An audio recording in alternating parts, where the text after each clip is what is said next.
서울의 심장부, 강남은 비에 젖어 있었다. 마치 도시 전체가 거대한 슬픔에 잠긴 듯 굵은 빗방울이 아스팔트 위로 끊임없이 떨어져 내렸다. 넌사인이 번쩍이는 고층 빌딩과 명품 상점의 화려한 불빛은 빗물에 번져 비현실적인 색채의 강을 이루었고, 그 차가운 강물은 도시의 밤을 더욱 깊고 어둡게 만들었다. 박지훈은 그 빗속을 정처 없이 걷고 있었다. 한때 그의 몸에 꼭 맞았던 명품 코트는 이제 빗물을 머금어 축 늘어져 있었고, 어깨를 짓누르는 무게는 지난 6개월간 그가 짊어져 온 실패의 무게와도 같았다. 달아빠진 소매 끝과 해진 안감은 그의 현재를 적나라하게 보여주는 징표였다. 불과 6개월 전만 해도 그는 이 비를 맞을 일이 없었다. 운전기사가 딸린 제네시스 규구심의 뒷좌석에 앉아 창밖으로 흐릿하게 번지는 도시의 불빛을 무심하게 바라보았을 것이다. 여의도의 족집게. 32세의 나이에 700억 원의 자산을 거머쥔 신화. 사람들은 그를 그렇게 불렀다. 그는 자신감과 오만함으로 가득 차 있었고, 세상은 그의 발 아래 있는 듯했다. 하지만 그 모든 것은 신기루처럼 사라졌다. YS 캐피탈. 그의 모든 것을 걸었던 그 이름은 이제 그의 인생을 송두리째 무너뜨린 폐허의 이름이 되었다. 지훈아, 모든 걸 거기에 걸지는 마. 너무 위험해. 재무 고문의 충고는 그의 귀에 들리지 않았다. 그는 자신의 분석과 직감을 맹신했고, 그 오만함의 대가는 처절했다. YS 캐피탈의 붕괴는 거대한 블랙홀처럼 그의 자산, 투자, 심지어는 인간관계까지 모든 것을 빨아들였다. 쌩하고 지나가는 차가 흙탕물을 튀겼다. 그의 마지막 남은 자존심이었던 이탈리아제 가죽 구두 위로 더러운 얼룩이 졌다. 하지만 지우는 미동도 하지 않았다. 이제 와서 그런 것이 무슨 소용인가. 모든 것이 의미를 잃은 지금, 구두에 튄 흙탕물 따위는 아무것도 아니었다. 그는 텅 빈 눈으로 빗속의 도시를 응시했다. 심장이 텅 비어버린 것 같았다. 바로 그때였다.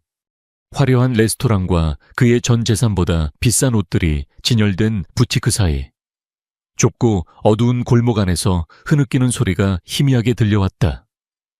아주 작고 억눌린 울음소리였다. 그는 무시하고 지나쳐야 했다. 이 도시의 모든 비극을 짊어질 수는 없는 노릇이다. 이미 자신의 비극만으로도 벅찼다. 하지만 무언가가 그의 발걸음을 멈추게 했다. 알 수 없는 힘에 이끌린 듯 그는 고개를 돌려 어둠 속을 들여다보았다. 벽에 기댄 채 흠뻑 젖은 판지 상자 아래 웅크리고 있는 작은 형체가 보였다. 고작 8살이나 되었을까. 헝클어진 검은 머리카락이 비에 젖어 창백한 얼굴에 달라붙어 있었고, 더러운 티셔츠와 청바지는 물에 빠진 생쥐처럼 축 처져 있었다. 아이는 무릎을 가슴에 끌어안고 쉴 새 없이 몸을 떨고 있었다. 얘야.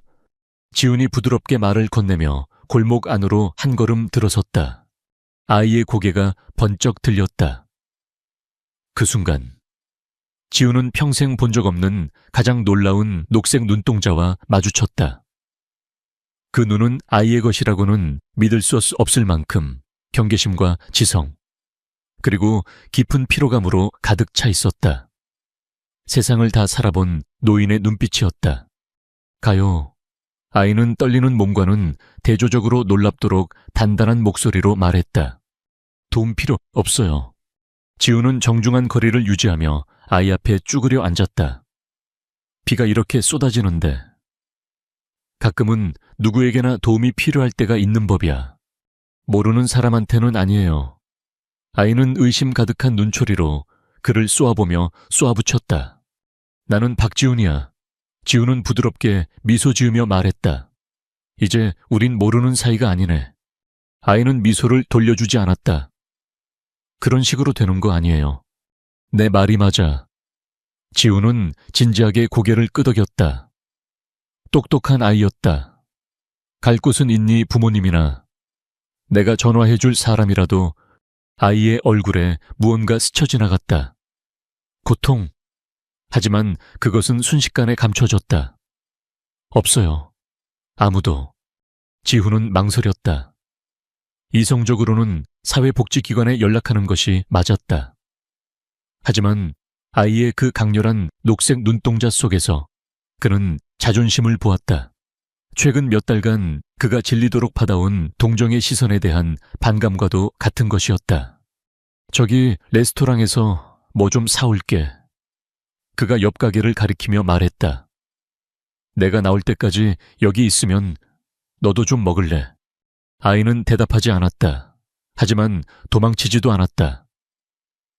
20분 후 지훈은 치즈버거와 감자튀김 그리고 따뜻한 핫초코가 담긴 종이 봉투를 들고 나왔다. 아이는 여전히 그 자리에 있었다. 아까보다 더 깊숙이 판지 상자 안으로 몸을 움츠린 채였다. 자, 그가 봉투를 내려놓고 뒤로 물러섰다. 밤이 되면 더 추워질 거야. 일기예보에서 영하로 떨어질 수도 있다고 했어.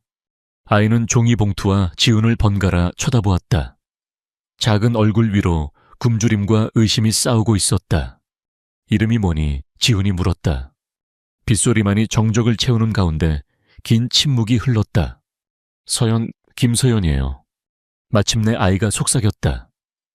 너무 작은 목소리라 하마터면 놓칠 뻔했다. 만나서 반가워, 서연아. 지훈은 잠시 망설였다. 그리고 두 사람의 인생을 영원히 바꿔놓을 결정을 내렸다. 우리 집에 소파가 하나 있어. 별건 아니지만 축축하지도 않고 따뜻해. 오늘 밤만이라도 우리가 뭔가 방법을 찾을 때까지만이라도. 서연의 손이 목으로 향했다. 셔츠 아래 무언가를 꽉 움켜쥐는 지훈이 곧 익숙해지게 될 몸짓이었다. 나이를 초월한 그 현명한 눈이 마치 그의 영혼을 꿰뚫어 보는 듯한 강렬함으로 그를 살폈다. 왜요? 아이가 간단하게 물었다. 타당한 질문이었다. 그리고 지훈 자신도 쉽게 대답할 수 없는 질문이었다. 모든 것을 잃은 남자가 왜 길거리의 아이에게 도움을 주려 하는가? 어쩌면 그가 추락했던 높이만큼 추락하고 나면 진정으로 중요한 것이 무엇인지에 대한 통찰력을 얻게 되기 때문일지도 모른다. 누구에게나 두 번째 기회는 필요하니까. 마침내 그가 대답했다. 서연의 손가락이 목에 걸린 무언가를, 목걸이나 펜던트 같은 것을 더욱 세게 움켜쥐었다. 시선은 그의 얼굴을 떠나지 않았다. 아이는 천천히 남은 한 손으로 종이 봉투를 향해 손을 뻗었다. 오늘 밤만요. 아이가 지친 목소리로 동의했다. 그 순간에는 두 사람 모두 알지 못했다. 서연의 셔츠 아래 숨겨진 그 펜던트, 독특한 문양이 새겨진 화려한 은색 열쇠가 두 사람의 운명을 송두리째 뒤바꿀 미스터리의 문을 열게 되리라는 것을. 그리고 그 문양은 대한민국에서 가장 부유하고 비밀스러운 가문. 지난 3년 동안 사라진 상속녀를 애타게 찾고 있던 바로 그 가문의 상징이라는 것을. 지훈의 오피스텔은 그의 추락한 삶을 그대로 보여주는 공간이었다. 한때 그의 자부심이었던 디자이너 가구들은 이제 제자리를 잃고 어수선하게 널려 있었다. 유명 작가의 그림은 팔려나가 텅 빈 벽에는 못자국만 흉터처럼 남아 있었고, 화려했던 바 카트는 먼지만 쌓인 채 텅 비어 있었다. 냉장고를 열면 먹다 남은 중국 음식과 유통기한이 아슬아슬한 우유팩이 전부였다. 지금은 좀 엉망이야. 지훈은 불을 켜며 말했다. 탁자 위에 쌓인 독촉장 더미가 유독 눈에 들어와 그는 무의식 중에 신문지로 그것들을 덮었다. 서연은 문가에 못 박힌 듯 서 있었다.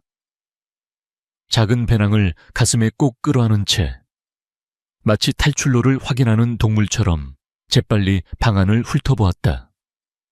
아이의 시선은 불안했지만 지저분한 환경에 대한 두려움은 아니었다. 그것은 새로운 공간에 대한 경계심. 생존을 위해 몸에 밴 습관 같은 것이었다. 씻고 싶으면 복도 끝에 욕실이 있어. 지훈이 제안했다. 갈아입을 만한 옷을 찾아볼게. 서연의 시선이 그에게 멎었다. 마치 그의 영혼을 읽어내는 듯한 그 불안할 정도로 분석적인 시선. 왜 저를 돕는 거예요? 아이는 다시 물었다. 어조는 이전보다 부드러웠지만 질문의 무게는 그대로였다. 지훈은 한숨을 쉬며 젖은 머리카락을 쓸어 넘겼다. 솔직히 나도 잘 모르겠어. 어쩌면 YS 캐피탈이 무너졌을 때 아무도 날 도와주지 않았기 때문일지도. YS 캐피탈이요. 서연의 얼굴에 무언가 스쳐 지나갔다. 인식 설마. 투자회사야. 큰 스캔들이 있었지. 넌 들어본 적 없을 거야. 들어봤을지도 몰라요. 서연은 조용히 말하더니 재빨리 화제를 바꿨다. 저는 바닥에서 잘 수 있어요. 소파는 내 거야. 수건부터 가져다 줄게. 지훈이 수건과 아이의 작은 몸을 집어삼킬 만큼 큰 티셔츠를 들고 돌아왔을 때 서연은 배낭을 바닥에 조심스럽게 내려놓고 벽난로 선반 위에 액자를 보고 있었다. 이분들이 가족이에요. 아이가 지훈과 나이든 부부가 함께 찍은 사진을 가리키며 물었다. 부모님이야. 지훈이 고개를 끄덕였다. 지금은 플로리다에 계셔. 내가 모든 일이 터지기 전에 은퇴하셨지. 아저씨가 모든 걸 잃은 거 모르세요. 서연의 직설적인 질문은 가슴을 찔렀다. 그래, 지훈은 인정했다. 아직은 내가 잘 지내는 줄 아셔. 서연은 마치 그것이 세상에서 가장 당연한 이치라는 듯 고개를 끄덕였다. 어른들은 사랑하는 사람을 지키려고 거짓말을 하죠. 그렇게 말하는 아이의 모습에서 지훈은 가슴이 아려왔다. 너무나 세상사에 지친 듯한 태도였다. 그럴 때도 있지. 그가 동의했다. 하지만 가끔은 아프더라도 진실이 더 나을 때도 있어. 서연의 손가락이 다시 목으로 향했다. 숨겨진 펜던트를 만지작거리며 속삭였다. 항상 그런 건 아니에요. 나중에 서연이 샤워를 마치고 그의 티셔츠로 갈아입은 후 지훈은 편의점에서 사온 떡볶이를 두고 샌드위치를 만들었다. 그는 서연이 음식을 먹기 전에 조심스럽게 살피고 아주 조금씩 맛보는 것을 눈치채지 않을 수 없었다. 마치 독이라도 들었는지 확인하는 것 같았다. 내일은 앞으로 어떻게 할지 얘기해봐야 할 것 같아. 지훈이 조심스럽게 입을 열었다. 너를 도와줄 수 있는 사람들, 제대로 된 집을 찾아줄 수 있는 사람들이 있어. 서연의 얼굴이 굳어졌다. 위탁가정이나 보육원 같은 곳은 싫어요. 절대 안 가요. 서연아, 그래도 저 집 있었어요. 아이가 그의 말을 끊었다.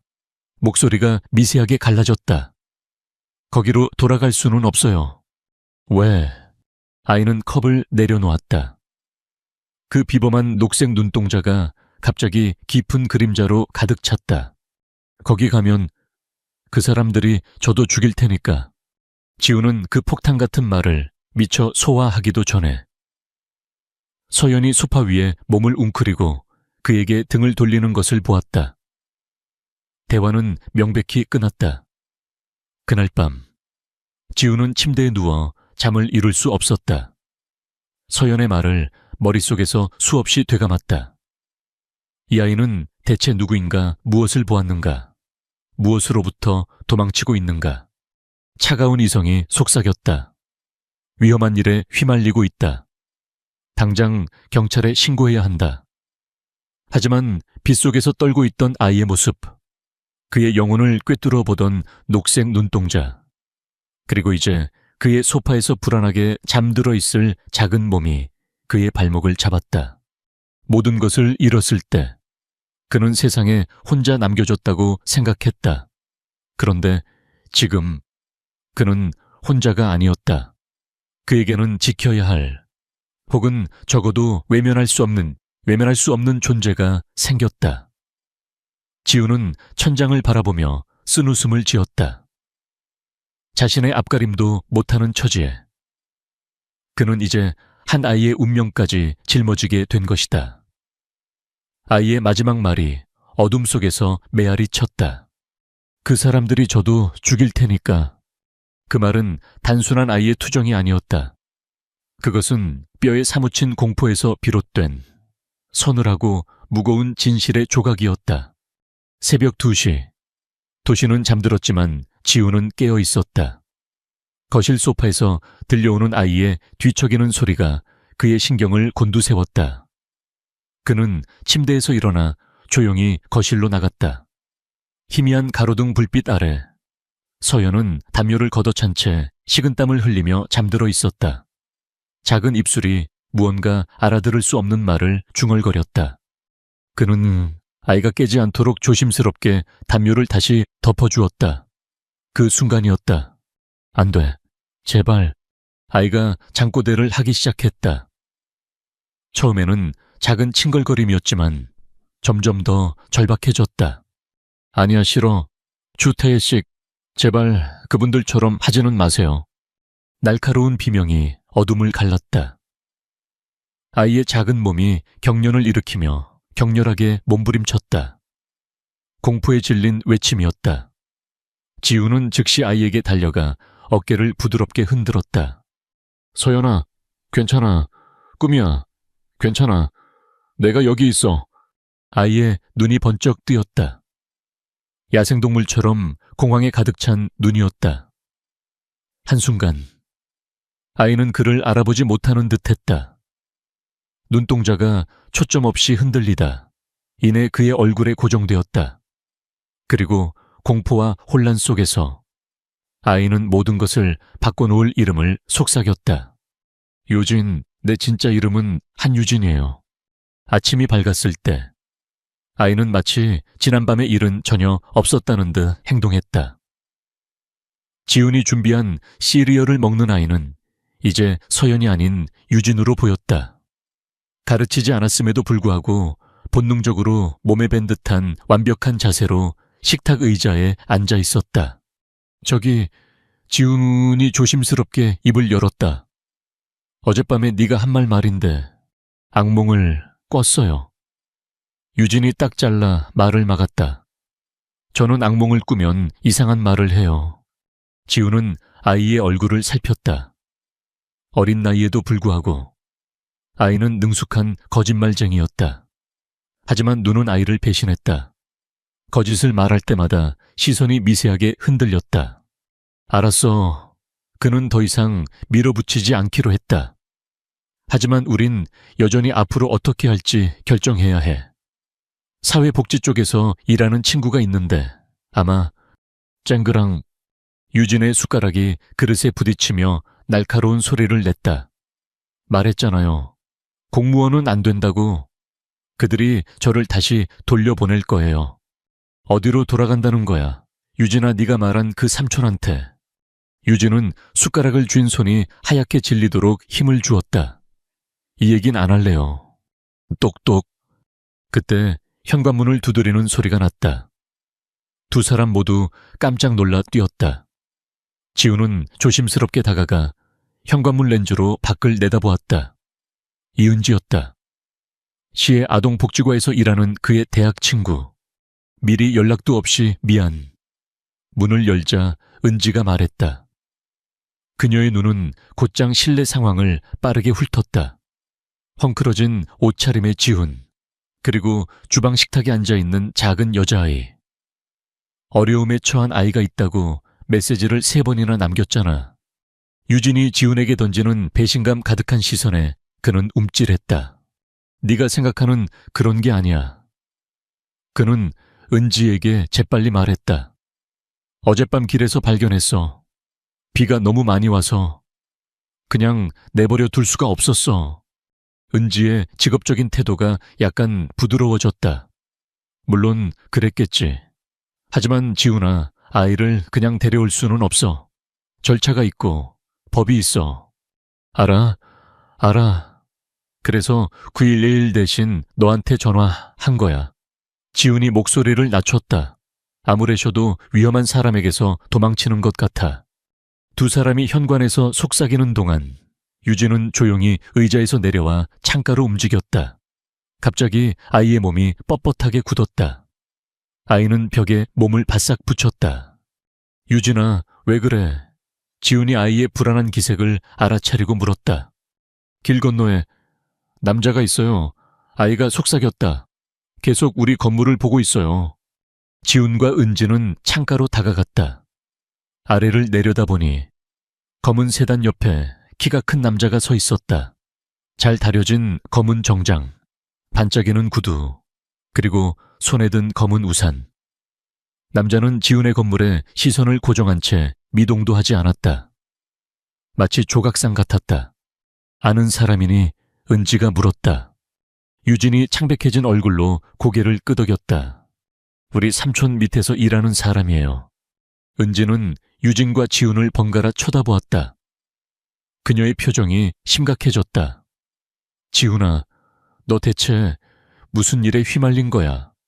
그가 대답하기도 전에 유진의 눈에 다시 한번 순수한 공포가 어렸다. 위협은 더 이상 상상 속의 존재가 아니었다. 그것은 바로 저 아래.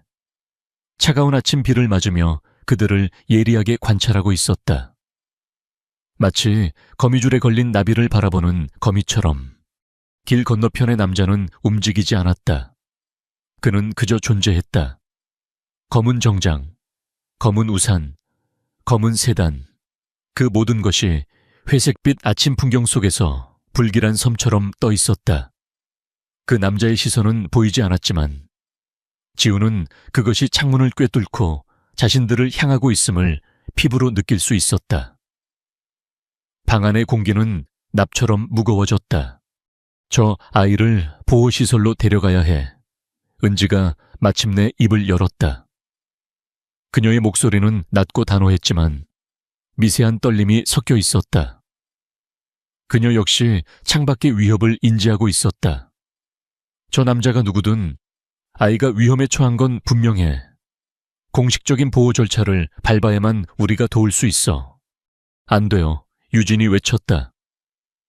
아이의 목소리는 공포로 갈라지어 있었다. 공식적인 절차는 전부 우리 삼촌에게 통해요. 경찰도, 판사도 모두 우리 삼촌 사람이에요. 유진아, 그건 은지가 아이를 달래려 했지만 그녀의 말은 설득력을 잃고 있었다. 아이의 눈에 서린 공포는 단순한 피해 망상이 아니었다. 그것은 끔찍한 진실을 목격한 자의 공포였다. 지훈은 혼란스러웠다. 그의 이성은 은지의 말이 맞다고 외치고 있었다. 그는 평범한 시민이었고 이제는 파산한 백수였다. 이런 위험한 일에 개입할 능력도 자격도 없었다. 하지만 그의 마음은 소파에서 떨며 악몽을 꾸던 작은 아이의 편이었다. 은지야, 조금만. 안 돼, 지훈아. 이건 네가 감당할 수 있는 일이 아니야. 나도 마찬가지고. 우린 규칙을 따라야 해. 은지는 단호하게 고개를 저었다. 그녀는 유진에게 다가가려 했다. 얘야, 아줌마랑 같이 가자. 안전한 곳으로 데려다 줄게. 약속할게.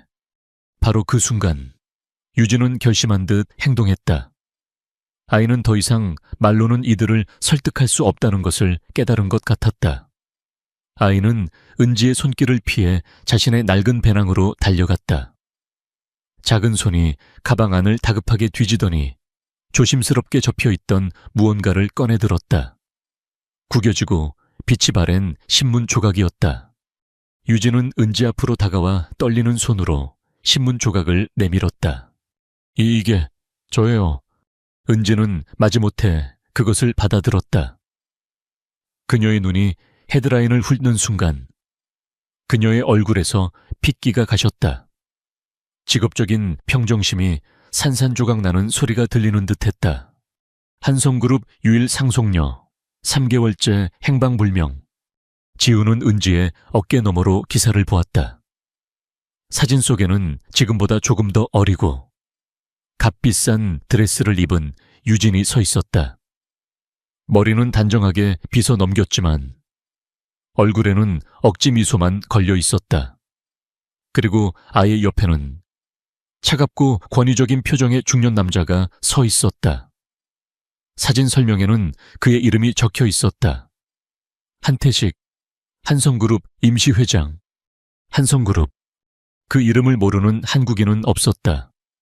대한민국 경제를 움직이는 거대한 재벌 제국. 지훈의 머릿속이 하얗게 비었다. 그가 망하게 된 YS 캐피탈 따위는 한성그룹에 비하면 동네 구멍가게 수준이었다. 그가 지난 며칠간 보호하고 있던 아이는 단순한 길 잃은 아이가 아니었다.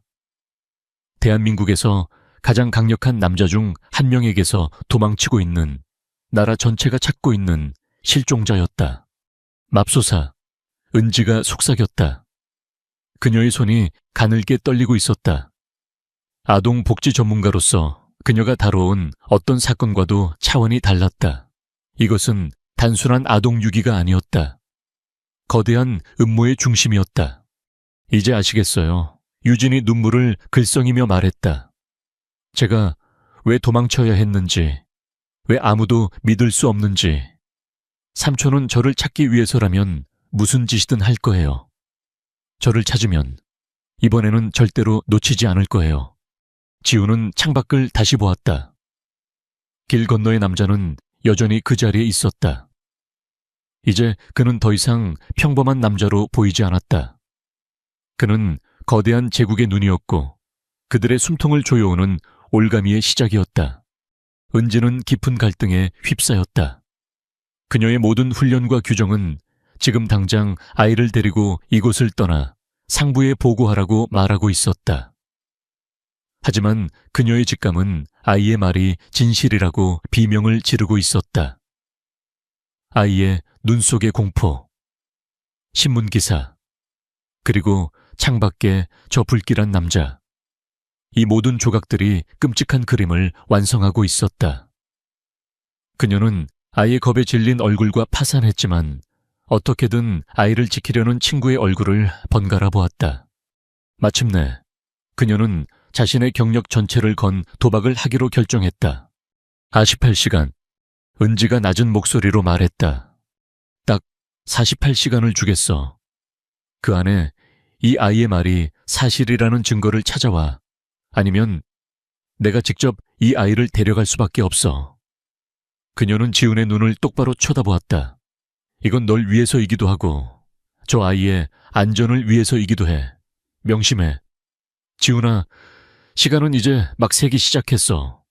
은지가 떠나자 오피스텔 안에는 무거운 침묵만이 남았다. 48시간. 그 시간은 희망인 동시에 사형 선고처럼 느껴졌다. 지훈은 창밖을 내다보았다. 길 건너의 남자는 사라지고 없었다. 하지만 그것은 안도감을 주지 않았다. 오히려 보이지 않는 위협이 더 큰 공포로 다가왔다. 이제 우리가 뭘 해야 하지? 지훈이 거의 혼잣말처럼 중얼거렸다. 유진은 그의 옆에 조용히 앉아 있었다. 아이는 더 이상 울거나 두려워하지 않았다. 자신의 정체가 드러나자 오히려 아이는 나이에 맞지 않는 침착함을 되찾은 듯. 됐다. 삼촌에 대해 제가 아는 걸 전부 말씀드려야 해요. 유진의 목소리는 차분했다. 아이는 3년 전 그날의 기억을 꺼내기 시작했다. 부모님이 돌아가신 날, 공식적인 발표는 비극적인 요트 사고였다. 하지만 유진은 알고 있었다. 사고 전날 밤, 삼촌 한태식이 서재에서 통화하는 소리를 똑똑히 들었다. 내일 이후로 모든 게 바뀔 겁니다. 뒤탈 없이 깨끗하게 처리하세요. 삼촌은 그렇게 말했어요. 유진의 목소리는 감정이 배제된 채 사실을 나열했다. 마치 오래전에 외워둔 대본을 읊는 것 같았다. 아이는 그 끔찍한 기억과 자신을 분리시키는 법을 터득한 것 같았다. 다음 날 부모님은 돌아가셨어요. 그리고 삼촌은 제 후견인이자 한성그룹의 회장이 되었죠. 처음에는 잘해주셨어요. 하지만 점점 저를 고립시켰어요. 학교도 못 가게 하고 친구들도 못 만나게 했어요. 집은 커다란 감옥이 되었어요. 가끔 삼촌이 손님들과 다투는 소리를 들었어요. 제 신탁자금, 회사 지분에 대한 이야기였어요. 부모님이 추진하던 사업을 멍청한 짓이라고 부르는 것도 들었고요. 이야기를 하는 동안 유진의 손은 무의식적으로 목에 걸린 펜던트를 만지작거렸다. 도망치기 전날 밤, 저를 어릴 때부터 돌봐주시던 아주머니가 이걸 주셨어요. 유진은 마침내 셔츠 밑에서 그것을 꺼내 보였다. 지훈의 손바닥 위로 차가운 금속의 감촉이 전해졌다. 그것은 단순한 열쇠 모양의 펜던트가 아니었다. 섬세하게 세공된 은으로 만들어진 전통 놀이개였다. 정교하게 조각된 난초 문양은 한성그룹의 상징이었고, 놀이개술은 최고급 비단실로 만들어져 있었다. 예술작품인 동시에 무거운 비밀을 품고 있는 물건이었다. 아주머니가 말씀하셨어요. 아가씨, 무슨 일이 있어도 이걸 잃어버리면 안 돼요. 어머님께서 남기신 진실이 담겨 있어요. 그리고 다음 날 아주머니는 갑자기 고향으로 내려가셨다는데 그 뒤로 소식을 들은 사람이 아무도 없어요. 지우는 놀이개를 꽉 쥐었다. 이제 이것은 단순한 아이의 장신구가 아니었다. 거대한 제국의 추악한 비밀을 풀 수 있는 유일한 열쇠였다. 그리고 그 열쇠를 쥔 자신은 이제 이 거대한 싸움의 일부가 되어버렸다. 그때 그의 휴대폰이 요란하게 울렸다. 화면에 뜬 이름은 몇 달 동안 보지 못했던 이름이었다. 강민준, 한때 그와 함께 여의도를 호령했던 사업 파트너. 여보세요. 야, 박지훈 살아있었냐? 수화기 너머로 인위적으로 쾌활한 목소리가 들려왔다. 아직 서울에 있다는 얘기 들리던데 오랜만에 얼굴이나 보자. 술 한잔하게. 용건만해. 지훈이 차갑게 말했다. 강민준은 잠시 머뭇거리다 능글맞은 웃음소리와 함께 본론을 꺼냈다. 소문 들었어. 네가 꼬마 하나를 데리고 있다고. 여자아이라던데. 지훈의 심장이 쿵하고 내려앉았다. 헛소문이 빨리도 도네. 한태식 회장이 실종된 조카딸에 대한 정보 제공자에게 현상금 10억을 걸었을 땐 더 빨리 돌지. 강민준이 목소리를 낮췄다. 그 아이냐? 지훈아, 네가 찾은 애가 한성그룹 그 꼬마야. 무슨 소리 하는지 모르겠다. 강민준이 웃었다. 하지만 웃음소리에는 유머가 없었다. 너 거짓말 못하는 건 여전하구나. 야, 친구로서 충고 하나 할게. 한태식 회장 사람이 지금 서울 바닥을 샅샅이 뒤지고 있어. 네가 무슨 생각을 하는지는 모르겠지만 넌 상대가 안 돼. 그냥 아이 경찰에 넘기고 현상금이나 받아. 그게 네가 살 길이야.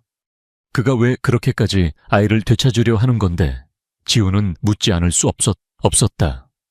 강민준의 목소리에서 계산적인 무언가가 번뜩였다.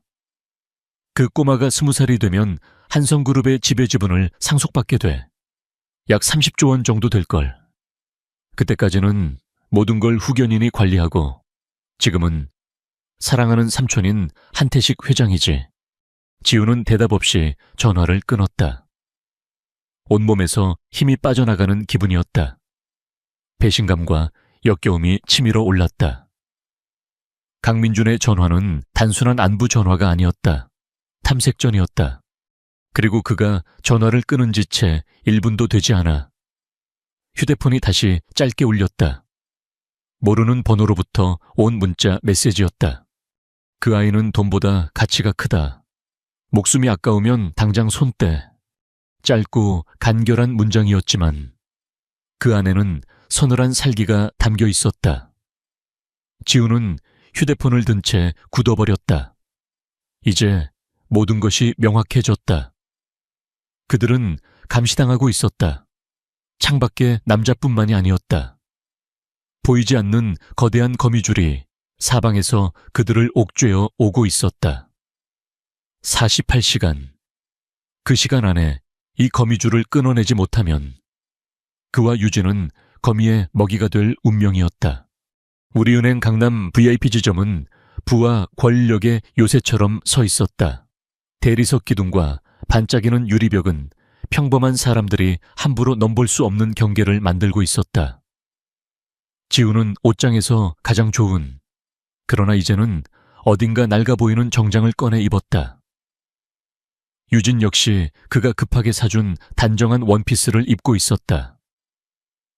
두 사람은 어울리지 않는 조합이었지만 절박함이라는 공통분모가 그들을 단단히 묶고 있었다. 안전금고를 이용하고 싶습니다. 지훈이 최대한 침착하고 자신감 있는 목소리로 말했다. 창구 직원은 지훈의 신분증과 그가 내민 놀이개 열쇠를 번갈아 보더니 곤란한 표정으로 지점장을 불렀다. 중년의 지점장은 날카로운 눈으로 두 사람을 훑었다. 그의 시선은 지훈의 낡은 구두와 유진의 불안한 눈빛에 잠시 머물렀다.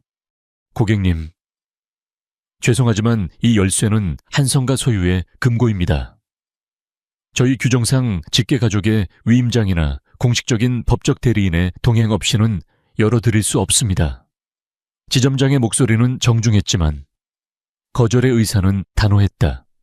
제가 바로 그 직계가족입니다. 그때 유진이 한 걸음 앞으로 나섰다. 아이의 목소리는 더 이상 떨리지 않았다. 그 작은 몸에서 뿜어져 나오는 위험에 지점장은 순간적으로 당황했다. 유진은 그의 눈을 똑바로 쳐다보며 말했다. 제 어머니는 엘레나 한입니다. 이 열쇠는 돌아가시기 전에 어머니께서 제게 직접 주신 겁니다. 아가씨, 신분을 증명할 수 있는 서류가. 그럼 한태식 회장님께 전화사원 하자. 전화. 유진이 그의 말을 잘랐다. 아이의 녹색 눈동자가 차갑게 빛났다. 한유진이 어머니의 유산을 찾으러 왔다고요. 얼마나 빨리 달려오시는지 한번 보시죠. 그것은 완벽한 한 수였다. 지점장의 얼굴이 하얗게 질렸다. 한태식 회장에게 직접 연락하는 것. 그것은 그가 감당할 수 있는 일이 아니었다. 만약 이 아이가 정말 한유진이라면 상속녀의 정당한 권리를 막았다는 사실이 알려졌을 때의 후폭풍은 상상조차 할 수 없었다. 반면 아이의 말이 거짓이라 해도 일단 상부의 지시를 따르는 것이 가장 안전한 길이었다. 그럴 필요까지는 없습니다. 이쪽으로 따라오시죠. 지하 금고로 내려가는 엘리베이터 안은 차가운 정적만이 흘렀다. 거대한 강철문이 열리자 수백 개의 안전금고가 서늘한 공기 속에서 위용을 드러냈다. 부자들의 비밀이 잠들어 있는 곳. 지훈은 마른 침을 삼켰다. 개별 열람실은 방음 처리가 된 작은 방이었다. 테이블과 의자 2개가 전부인 공간.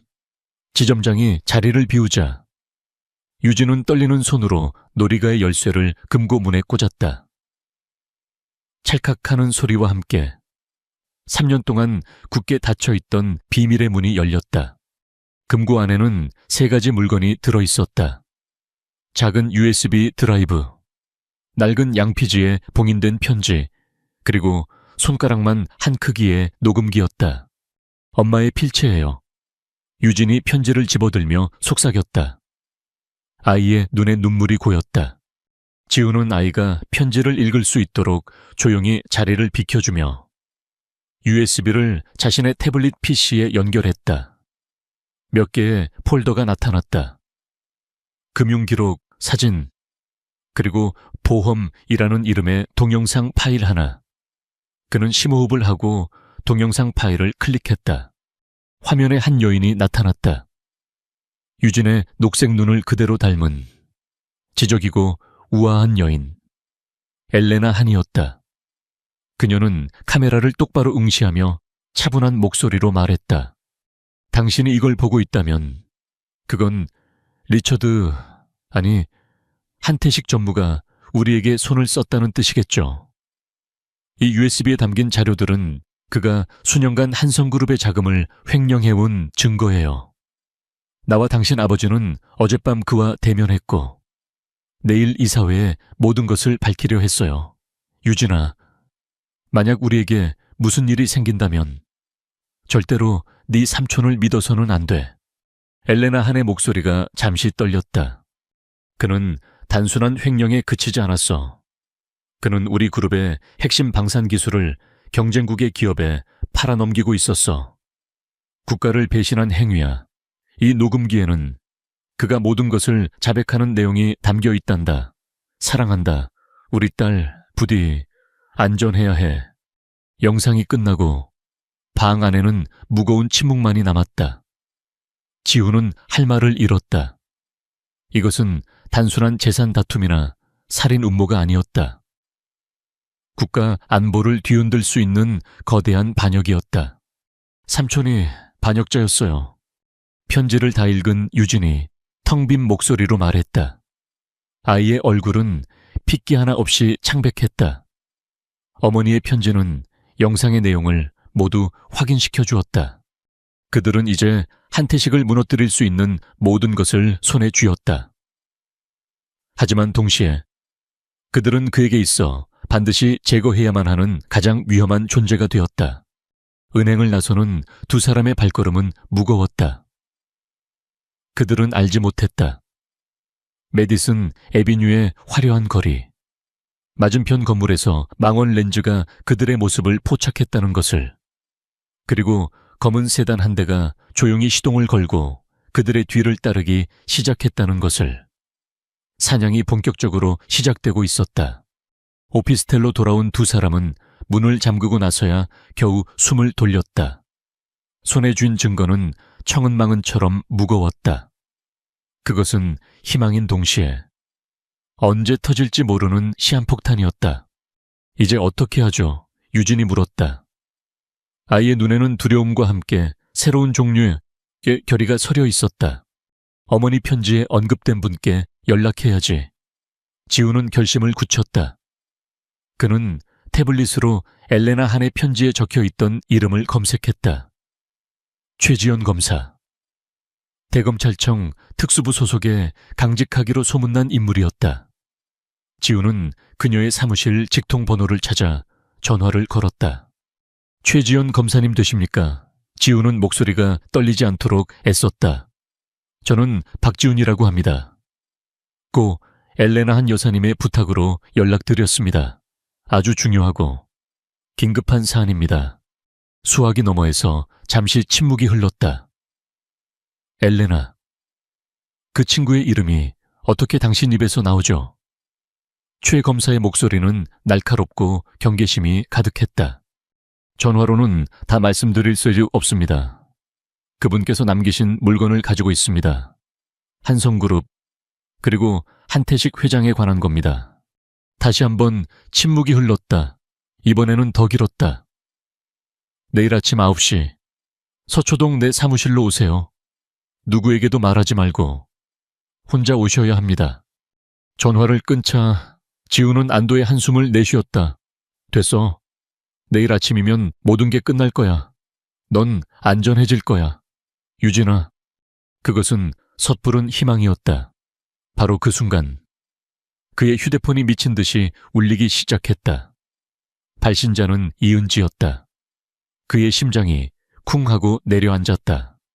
지훈아, 당장 거기서 나와. 수화기 너머로 은지의 다급하고 겁에 질린 목소리가 터져 나왔다. 너랑 어떤 아이에 대해 묻는 배지를 단 남자들이 나타났어. 검찰 수사관이라고 하는데 뭔가 이상해. 분위기가 너무 험악해. 지훈의 등줄기를 타고 식은땀이 흘러내렸다. 덧치었다. 한태식은 그들이 검찰에 연락할 것을 예상하고 먼저 손을 써둔 것이었다. 유진아, 빨리 짐 챙겨. 지금 당장 나가야 해. 도망칠 곳은 없었다. 정문은 이미 막혔을 것이다. 지우는 창문을 열고 비상계단을 확인했다. 그는 유진의 배낭에 USB와 녹음기를 쑤셔넣고 아이의 손을 잡았다. 절대 내 손 놓치면 안 돼. 두 사람은 어두컴컴한 비상계단을 미친 듯이 뛰어 내려갔다. 건물을 빠져나와 뒷골목의 어둠 속으로 몸을 숨겼다. 어디로 가야 할까? 돈도, 의지할 곳도 없었다. 그의 머릿속에 단 한 사람의 얼굴이 떠올랐다. 가장 가고 싶지 않은 곳. 하지만 지금으로서는 유일한 선택지였다. 그는 휴대폰을 꺼내 떨리는 손으로 번호를 눌렀다. 신호가 몇 번 가고 차갑고 익숙한 목소리가 들려왔다. 여보세요? 수진아, 나야, 지훈이야. 수화기 너머의 최수진은 잠시 말이 없었다. 무슨 일이야? 부탁이 있어. 아무것도 묻지 말고 오늘 밤만 신세 좀 질 수 있을까? 아이가 하나 같이 있어. 다시 침묵이 흘렀다. 지훈은 그녀가 거절할 것이라고 생각했다. 하지만 의외의 대답이 돌아왔다. 알았어. 비밀번호는 그대로야. 한남동의 최고급 아파트, 한남더힐. 과거 그가 수진과 함께 살았던 곳. 모든 것이 그대로였지만 모든 것이 낯설었다. 수진은 팔짱을 낀 채 그들을 맞았다. 그녀의 시선은 지훈의 초라한 행색과 겁에 질린 유진의 얼굴을 오갔다. 여기까지 찾아올 배짱이 다 있네. 그것도 웬 아이까지 데리고. 미안하다. 하지만 정말 갈 곳이 없었어. 하룻밤이면 돼. 수진의 표정은 차가웠지만 지쳐 보이는 유진을 보자 마음이 약해진 듯 했다. 손님방은 비어있어. 일단 아이부터 씻겨. 유진이 잠든 후 수진은 주방에서 그를 기다리고 있었다. 이제 말해봐. 대체 무슨 일이야? 뉴스에서 한성그룹 실종된 상속녀 얘기를 떠들썩하게 하던데. 설마 저 아이야? 지훈은 망설였다. 하지만 그는 그녀에게 빚을 졌다. 그는 모든 것을 털어놓았다. 빗속의 만남부터 은행 금고, 그리고 방금 전의 탈출까지. 이야기가 끝났을 때 수진은 경악을 금치 못했다. 네가 정말 이 아이 말을 믿는다고 한태식 같은 사람이 돈 때문에 자기 형을 죽였다는 걸. 증거를 봤어. 지훈이 단호하게 말했다. 그리고 그 얘기를 하는 아이의 눈을 봤어. 그 아이는 진실을 말하고 있어. 수진은 그를 오랫동안 쳐다보았다. 마치 처음 보는 사람처럼. 변했네. 박지훈, 6개월 전의 당신이라면 낯선 사람 때문에 모든 걸 걸지 않았을 텐데. 모든 걸 잃고 나니 정말 중요한 게 뭔지 보이더군. 지훈이 조용히 대답했다. 그들 사이에는 복잡한 침묵이 흘렀다. 그때 얇은 벽 너머 손님방에서 유진이 뒤척이는 소리가 희미하게 들려왔다. 아이는 잠들지 않았다. 두 사람의 대화를 모두 듣고 있었다. 어둠 속에서 아이는 조용히 눈을 감았다. 자신을 온전히 믿어주는 사람이 있다는 사실에 3년 만에 처음으로 한 줄기 눈물이 희망처럼 뺨을 타고 흘러내렸다. 그들은 아직 안전하지 않았지만 적어도 더 이상 혼자는 아니었다. 새벽의 여명이 한남동의 고급 아파트 창문으로 스며들었다. 하지만 방 안의 공기는 희망찬 아침 햇살과는 거리가 멀었다. 지훈은 뜬 눈으로 밤을 새웠다. 그의 옆에는 유진이, 맞은편 소패는 수진이 불안한 잠을 자고 있었다. 세 사람은 폭풍전야의 고요함 속에 갇힌 난파선의 생존자들 같았다. 최 검사와의 약속 시간인 9시가 다가오고 있었다. 그것은 그들의 유일한 동아줄이었다. 준비해야 해. 지훈이 조용히 일어나며 말했다. 수진은 잠에서 깨어 헝클어진 머리를 쓸어 넘겼다. 그녀의 얼굴에는 피로와 함께 자신이 휘말린 이 위험한 사건에 대한 복잡한 감정이 서려 있었다. 정말 갈 거야. 이건 미친 짓이야. 다른 방법이 없어. 그들이 떠날 채비를 하는 동안 유진은 배낭의 증거물들을 다시 한번 확인했다. USB, 그리고 어머니의 편지. 아이는 모든 것을 꼼꼼하게 챙겼다. 조심해. 오늘 엘리베이터 앞에서 수진이 말했다. 그녀의 목소리에는 차가움 대신 진심 어린 걱정이 담겨 있었다. 무슨 일이 생기든 당신 좋은 일 한 거야. 그들은 엘리베이터를 향해 반쯤 걸어갔을 때였다. 유진이 갑자기 얼어붙었다. 잠깐만요. 아이가 속삭였다. 녹음기를 깜빡했어요.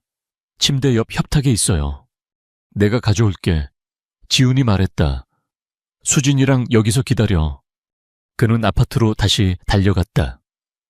작은 녹음기를 찾아 손에 쥐고 복도로 다시 나왔을 때 그의 휴대폰이 짧게 울렸다. 유진의 번호로 온 문자 메시지였다. 덕 도망쳐요. 지훈의 심장이 멎는 것 같았다. 그는 엘리베이터 대신 비상계단으로 몸을 날렸다. 방화문 창문을 통해 아래 거리가 보였다.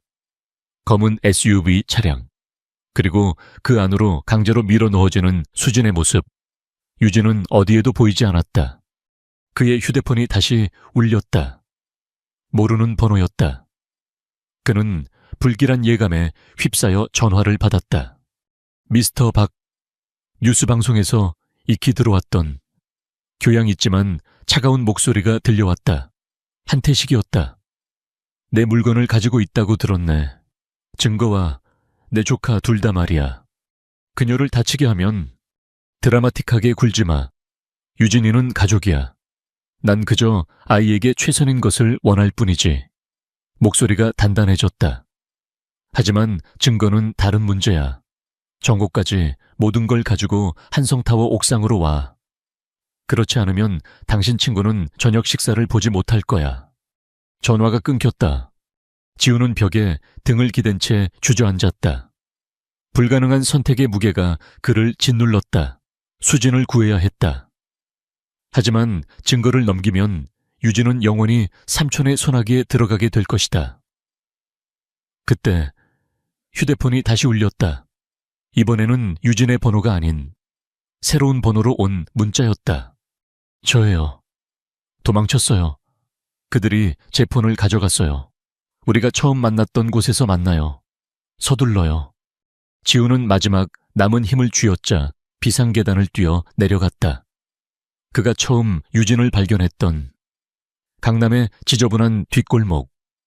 그는 어둠 속으로 더 깊이 들어가며 조용히 아이의 이름을 불렀다. 유진아. 쓰레기통 뒤에서 작은 형체가 모습을 드러냈다. 유진의 얼굴은 흙먼지로 얼룩져 있었고 새로 산 원피스는 가장자리가 찢어져 있었다. 하지만 아이의 눈은 맹렬한 결의로 불타고 있었다. 그들이 제 눈앞에서 수진 언니를 잡았어요. 아이의 목소리가 살짝 떨렸다. 그중 한 명이 전화를 받는 사이에 서비스 출입구로 빠져나왔어요. 지우는 아이를 꽉 껴안았다. 두 사람 모두 놀랄 만큼 강한 포옹이었다. 다행이다. 네가 안전해서. 그들은 증거를 원해요. 유진이 그의 품에서 벗어나며 말했다. 그리고 저를 원하죠. 삼촌이 전화했어요. 수진 언니를 인질로 잡고 있대요. 전국까지 한성타워로 오라고요.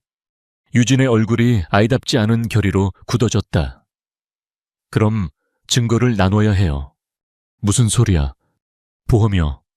제가 USB를 안전한 곳에 숨길게요. 아니, 우린 같이 있어야 해. 지훈이 단호하게 말했다. 다시는 널 내 시야에서 벗어나게 하지 않을 거야. 아저씨는 이해 못해요. 유진이 놀라운 힘으로 그의 팔을 잡았다. 이건 더 이상 수진 언니나 저만의 문제가 아니에요. 오늘 삼촌이 발표할 그 기술 거래, 그건 기밀 방산 시스템을 외국 정부에 팔아넘기는 거예요. 우리가 막지 못하면 사람들이 죽을 수도 있어요. 지훈은 아이를 쳐다보았다. 이 비범한 아이가 나이를 훨씬 뛰어넘는 문제에 대해 이야기하고 있었다. 네가 어떻게 그걸 다 알아? 들었어요. 유진이 간단하게 말했다. 어른들은 아이들이 이해하지 못한다고 생각해서 마음대로 이야기하죠. 저는 그들이 생각하는 것보다 더 많이 이해해요. 빗방울이 아이의 검은 머리카락에서 떨어졌다. 아이는 담대하고 대담한, 성공할지도 모르는 계획의 윤곽을 그렸다. 하지만 도움이 필요했다. 한성그룹 내부에 누군가, 한 사람 있어요. 유진이 말했다. 아빠의 전 비서셨던 김미영 실장님, 아직 거기 계시고 예전에도 저를 도와주신 적이 있어요. 20분 후 어느 커피숍 화장실에 웅크리고 앉아 지훈은 유진이 외우고 있던 직통번호로 전화를 걸었다. 김미영입니다. 딱딱하고 전문적인 목소리가 답했다. 한유진 양과 함께 있습니다. 지훈이 단도직입적으로 말했다. 도움이 필요합니다. 수화기 너머로 숨을 들이마시는 소리가 들렸다. 아이, 안전한가요? 지금은요. 하지만 한태식 회장이 인지를 잡고 유진 양의 부모님이 남긴 증거를 요구하고 있습니다. 긴 침묵이 흘렀다. 그리고 마침내 30분 후 브라이언트 파크 북동쪽 코너 혼자 오세요. 김미영 실장은 50대에 매서워 보이는 여성이었다. 강철 같은 회색 머리와 모든 것을 꿰뚫어 보는 듯한 눈을 가졌지만 유진을 보는 순간 그 눈빛이 부드러워졌다. 많이 컸구나, 아가씨. 유진이 고개를 끄덕였다. 삼촌이 부모님께 무슨 짓을 했는지 알고 계셨어요. 김 실장의 얼굴이 굳어졌다. 회장님께서 돌아가시기 전날 이사회에서 밝히려던 비리가 있다는 것은 짐작하고 있었습니다. 다음 날 요트 사고 소식을 들었을 때 저는 아가씨의 안전이 걱정되어 도망치도록 도왔습니다. 이제 제가 옳았다는 걸 알겠군요. 그녀는 지훈에게로 시선을 돌렸다. 면도날처럼 날카로운 시선으로 그를 평가했다. 당신이 그 파산한 투자자 박지훈 씨로군요. 왜 이 아이를 돕는 거죠? 지훈이 대답하기도 전에 유진이 말했다. 이 아저씨는 좋은 사람이니까요. 제가 보이지 않을 때 저를 봐준 유일한 사람이었어요. 김 실장의 표정에 무언가 변화가 일었다. 제가 뭘 하면 되겠습니까? 지훈은 상황을 설명했다. 인질로 잡힌 수진, 정고라는 마감 시간, 그리고 한태식을 무너뜨릴 수 있는 증거. 그의 경호원들이 당신들 두 사람을 주시하고 있을 겁니다. 김 실장이 경고했다. 한성타워에 들어가는 건 쉽지 않을 거예요. 들어갈 필요 없어요. 유진이 조용히 말했다. 우리가 한태식을 밖으로 나오게 만들어야 해요. 김 실장의 눈썹이 치켜 올라갔다. 어떻게? 유진은 주머니에서 녹음기를 꺼냈다. 이걸 듣게 해서 공황 상태에 빠뜨리는 거죠. 그들은 이제 더 이상 도망자가 아니었다. 사냥꾼이었다. 거대한 성체의 심장부로 직접 걸어 들어가는 위험천만한 계획이 시작되고 있었다. 한성타워의 로비는 조용하고 서늘했다. 대리석 바닥은 거울처럼 빛났고 높은 천장은 마치 성당처럼 장엄했다. 이곳은 평범한 인간의 영역이 아닌 돈과 권력으로 쌓아 올린 신전과도 같았다. 김미영 실장은 그들을 개인용 엘리베이터로 안내했다.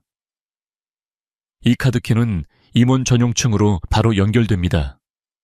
거기서부터는 유진 아가씨가 길을 알 겁니다. 그녀는 지훈의 손에 카드키와 함께 작은 무정이를 쥐어주었다.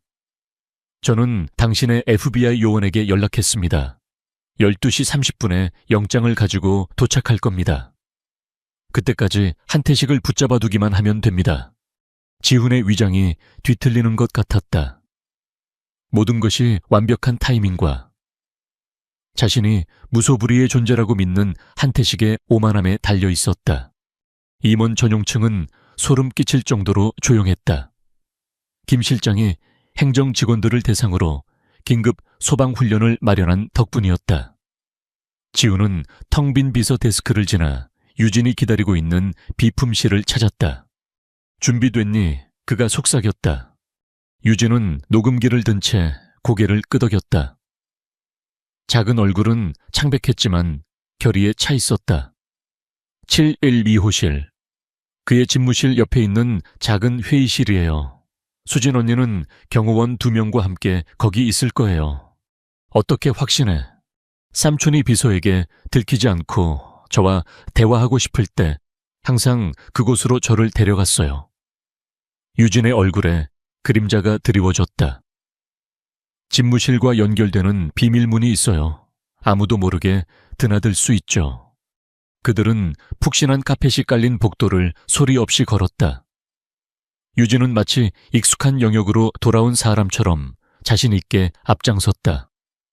712호실 문에 귀를 대자 안에서 거친 남자의 목소리가 들려왔다. 얌전히 앉아 있으시죠, 아가씨. 회장님께서 곧 오실 겁니다. 이건 납치야. 수진의 목소리는 공포에 질려 있었지만 디파이언트했다. 지훈의 심장이 쿵쾅거렸다. 그녀는 살아있었다. 그는 시계를 확인했다. 11시 45분. 한태식이 옥상에서 그들을 기다리기까지 15분 남았다. 유진은 복도더 아래쪽에 있는 문, 한태식의 집무실을 가리켰다. 계획대로 지훈은 문을 단호하게 두드렸고 유진은 모퉁이 뒤에 숨어 있었다. 들어와. 전화기 너머로 들었던 그 교양 있는 목소리였다. 한태식은 사진과 똑같이 생겼다. 기품 있고 은발이며 아무것도 드러내지 않는 차가운 눈을 가졌다. 그는 거대한 책상 뒤에 앉아 상처 입은 먹잇감을 바라보는 포식자의 자신만만한 표정으로 지훈을 쳐다보았다. 미스터 박, 일찍 왔군.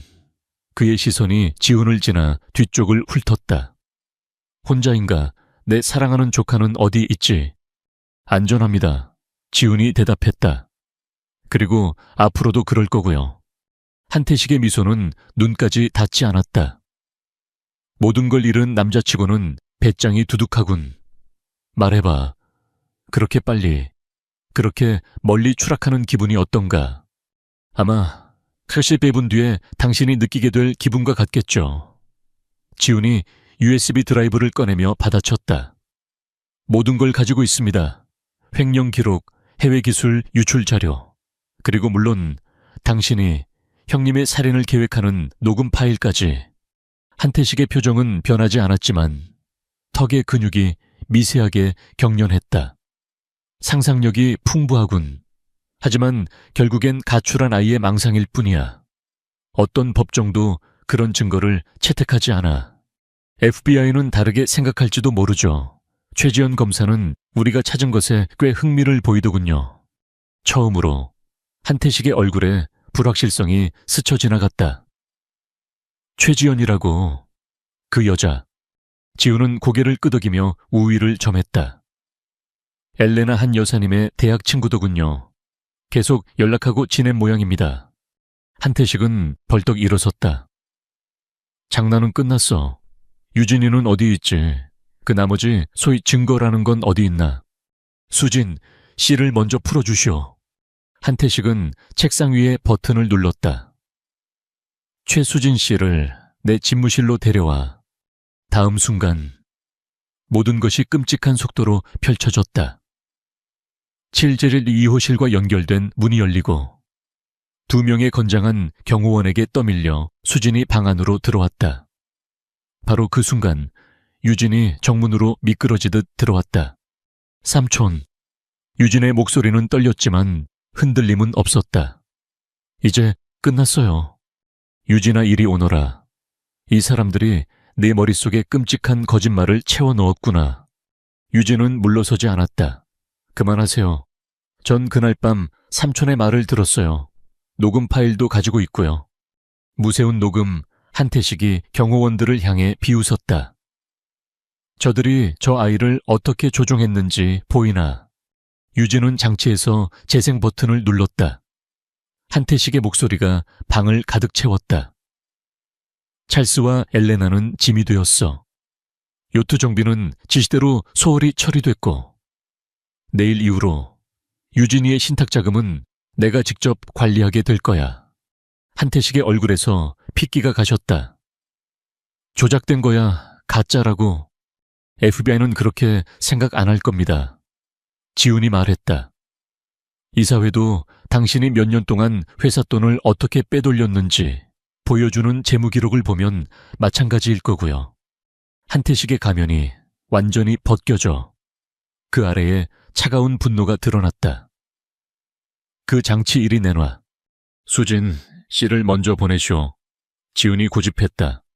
한태식은 부하 중 한 명에게 고갯짓했고 그는 수진의 팔을 놓았다. 그녀는 즉시 지훈의 옆으로 와섰다. USB도. 한태식이 손을 내밀며 요구했다. 지훈은 망설였다. 이것이 그들의 계획 중 가장 위험한 부분이었다. 만약 모든 증거를 넘겨준다면 그건 사본이에요. 유진이 갑자기 말했다.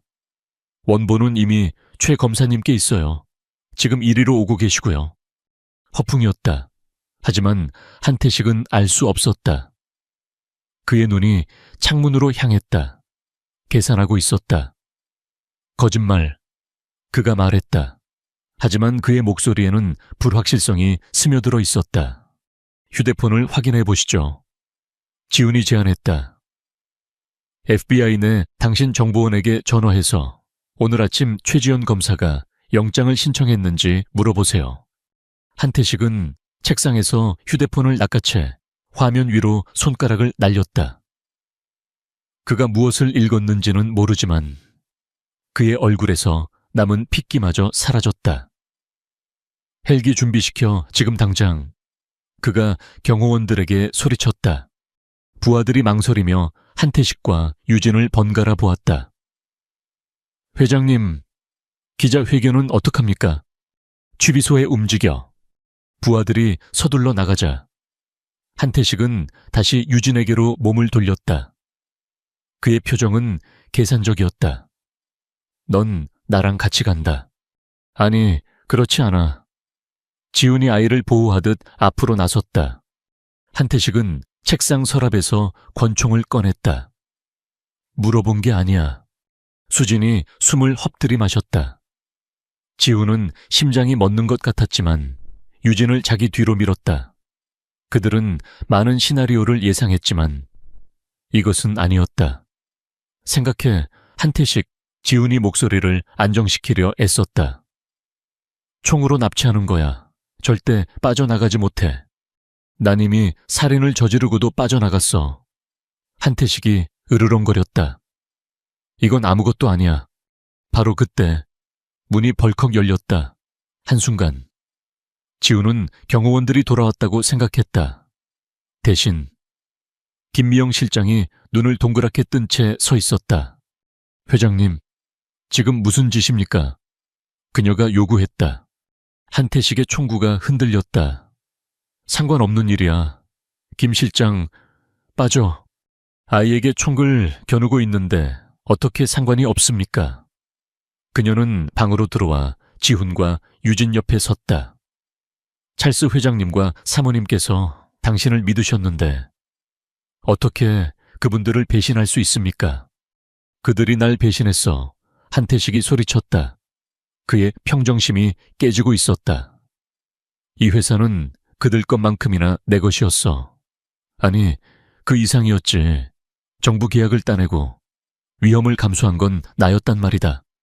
한태식의 주의가 김 실장에게 쏠린 사이 유진은 녹음기를 수진에게 건넸고 수진은 조용히 문 쪽으로 움직였다. 그래서 그들을 죽였군요. 김 실장이 조용히 말했다. 돈 때문에. 사업이었어. 한태식이 차갑게 대답했다. 개인적인 감정은 없었어. 유진이 지훈의 뒤에서 나왔다. 저한테는 개인적인 일이었어요. 아이의 목소리가 갈라졌다. 제 부모님이었으니까요. 한태식의 눈빛이 흔들렸다. 후회였을까? 아니면 단순한 계산이었을까? 그의 총을 쥔 손에 힘이 들어갔다. 이렇게까지 돼서 유감이다. 유진아, 진심으로. 그가 총을 들어 올리는 순간 여러 가지 일이 동시에 일어났다. 수진이 방 밖으로 뛰쳐나갔다. 김 실장이 유진을 향해 몸을 날렸다. 그리고 지훈은 한태식에게 몸을 던졌다. 땅, 귀청이 터질 듯한 총성이 울렸다. 지훈은 한태식과 뒤엉켜 바닥을 굴렀다. 한태식의 잘 관리된 손이 지훈의 목을 졸랐다. 내 분수를 알았어야지. 박지훈. 그가 쉿쉿거렸다. 가난이 너한테는 어울렸어. 지훈의 시야에 검은 점들이 춤을 추었다. 어깨의 부상 때문에. 그는 그 소나기를 부러뜨릴 수 없었다. 의식이 희미해지려 할 때 갑자기 압력이 풀렸다. 유진이 그들 위에 서 있었다. 아이의 작은 손에는 한태식의 책상 위에 있던 무거운 크리스탈 상패가 들려 있었다. 한태식은 관자놀이에서 피를 흘리며 지훈 옆에 기절해 있었다. 아저씨, 유진이 그의 옆에 무릎을 꿇었다. 피가 나요. 세우친 것뿐이야. 지훈이 간신히 말했다. 어깨에서 불타는 듯한 통증이 느껴졌다. 지금 가야 해. 김 실장이 그를 부축해 일으켰고 유진은 의식을 잃은 삼촌을 경계하며 지켜보았다. FBI가 곧 도착할 겁니다. 김 실장이 그들을 안심시켰다. 기다려야 합니다. 아니, 지훈이 피 흘리는 어깨를 누르며 말을 끊었다. 한태식의 경호원들이 먼저 돌아올 거야. 유진이를 안전한 곳으로 옮겨야 해.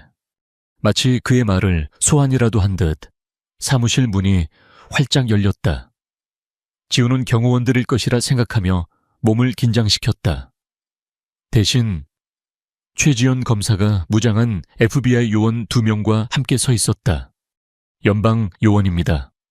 그녀가 선언했다. 아무도 움직이지 마시오. 사무실은 연방 요원들로 순식간에 가득 찼다. 구급대원들이 지훈의 어깨 상처를 치료했다. 다행히 총알이 스쳐 지나간 상처로 보기보다 심각하지는 않았다. 한태식은 유진의 일격으로 여전히 정신이 멍한 상태에서 수갑이 채워진 채 끌려나갔다. 한 여성 요원이 유진의 진술을 받는 동안 지훈은 최지연 검사와 마주 섰다. 엄청난 위험을 감수했군요. 그녀의 어조는 감탄과 책망이 뒤섞여 있었다. 한태식은 이 나라에서 가장 강력한 남자 중 한 명이었습니다.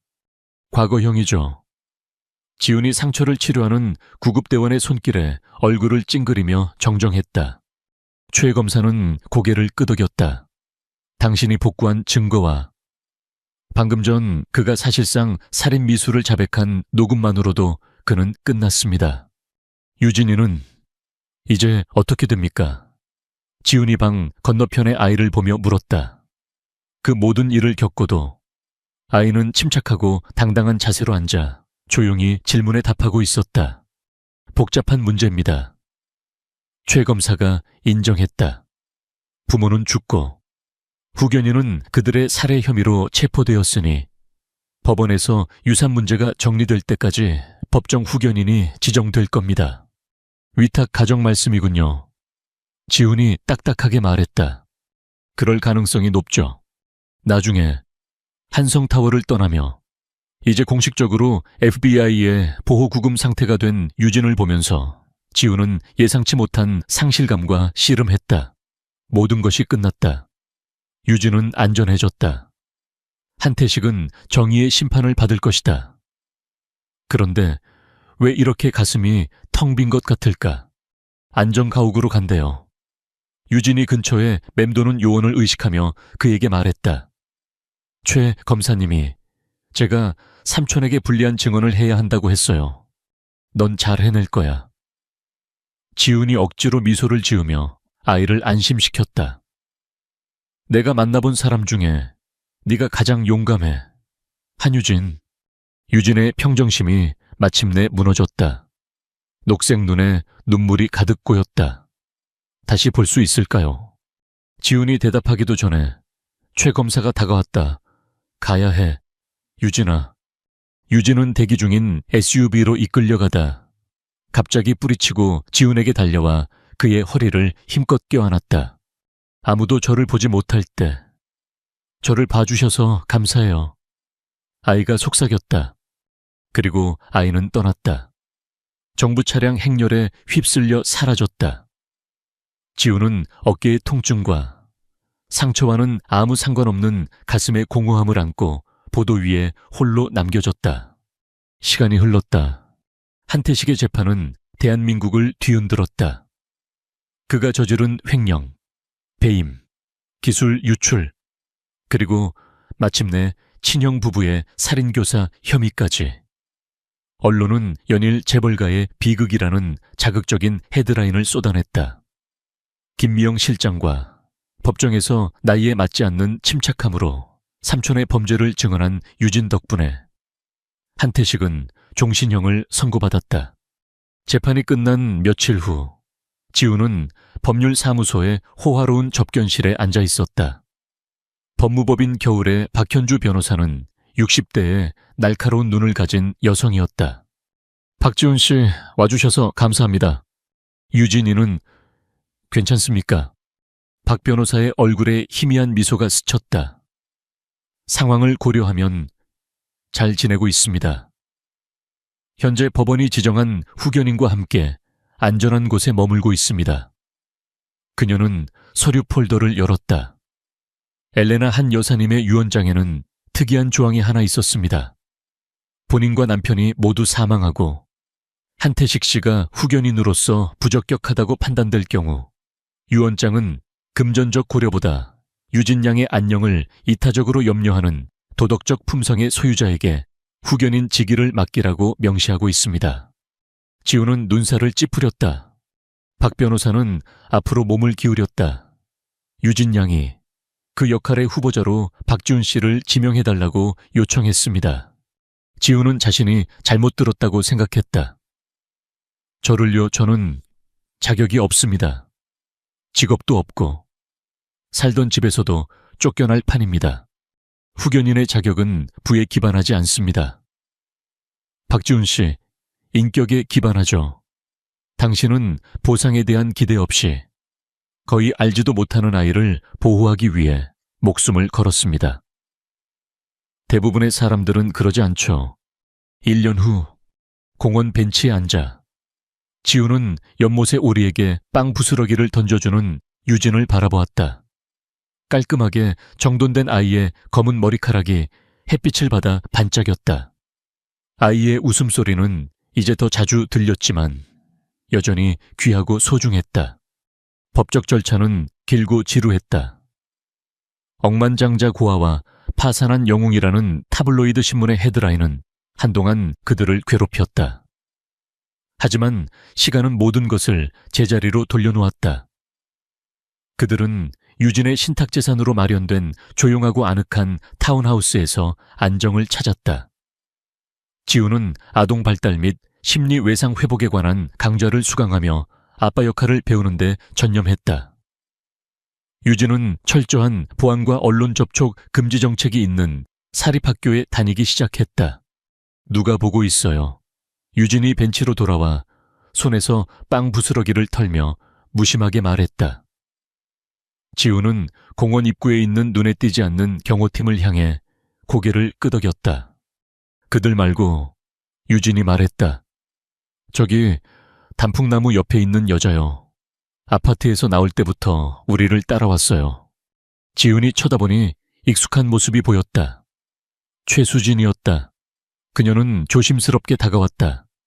그녀의 눈은 지훈의 변화, 그의 자세에 깃든 새로운 자신감, 그리고 유진의 옆에 편안하게 앉아있는 모습을 훑었다. 안녕. 그녀가 말했다. 두 사람 보기 좋네. 그것은 사실이었다. 수진은 잠시 망설이다 물었다.